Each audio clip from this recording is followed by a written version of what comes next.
اردو زبان کی ابتدا کیسے ہوئی؟ برصغیر کے کس علاقوں میں اردو زبان پروان چڑھی؟ زبان اظہاری خیال کا بہترین وسیلہ ہوتی ہے، ساتھ ہی ایک سماجی اور تہذیبی مظہر بھی ہوتی ہے۔ زبان سماج میں پلتی اور پھولتی اور پروان چڑھتی ہے، تہذیب سے اس کا گہرا رشتہ ہوتا ہے۔ تاریخی اور تہذیبی اعتبار سے اردو سرزمین ہند کی اس قدیم زبان کا تسلسل ہے جسے آریاؤں کی ابتدائی تہذیب نے جنم دیا ہوا تھا، جسے سنسکرت کہتے ہیں۔ سنسکرت ایک قدیم زبان تھی اور اردو ایک جدید ہندوستانی زبان ہے۔ دونوں کا تعلق ہند آریائی نسل سے ہے۔ دونوں کا تاریخ ارتقاء شمالی ہندوستان اور سماجی تناظر میں ہوا۔ 1500 قبل مسیح میں جب آریائی نسل کے لوگ ہندوستان کے شمال مغربی خطے میں وارد ہوئے تو یہاں ایک نئی تہذیب پروان چڑھی جس نے جلد ہی سنسکرت جیسی صاف ستھرا زبان کو جنم دیا۔ پھر 2500 سال کی تہذیبی کروٹوں اور لسانی تبدیلیوں کے بعد اس خطے ارض میں اردو پیدا ہوئی۔ اردو جو ایک جدید ہند آریائی زبان ہے، براہ راست کرلی بولی سے تعلق رکھتی ہے۔ یہ کرلی بولی کا نکلا ہوا روپ ہے۔ 1001 میں محمود غزنوی نے ہندوستان پر حملہ کیا، سندھ کو اپنا پائے تخت بنایا۔ پھر 1206 میں شہاب الدین غوری نے قطب الدین ایبک کی مدد سے دہلی کو فتح کیا اور 1525 میں بابر نے اپنے 5ویں حملے کے بعد سندھ کے راستے میں داخل ہوئے۔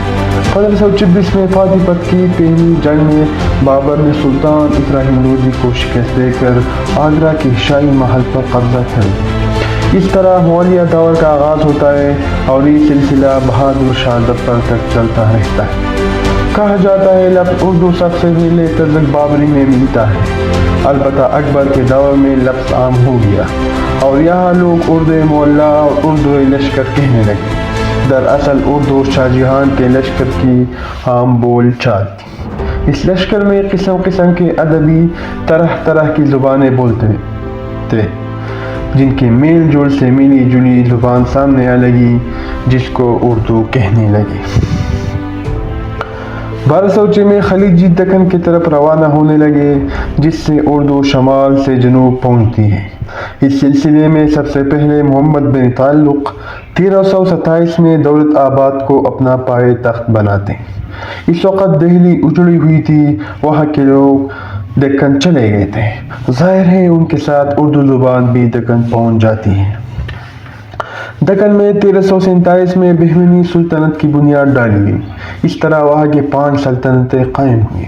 دکن کے ان 5 سلطنتوں میں اردو کی ابتدائی نقوش ملتے ہیں۔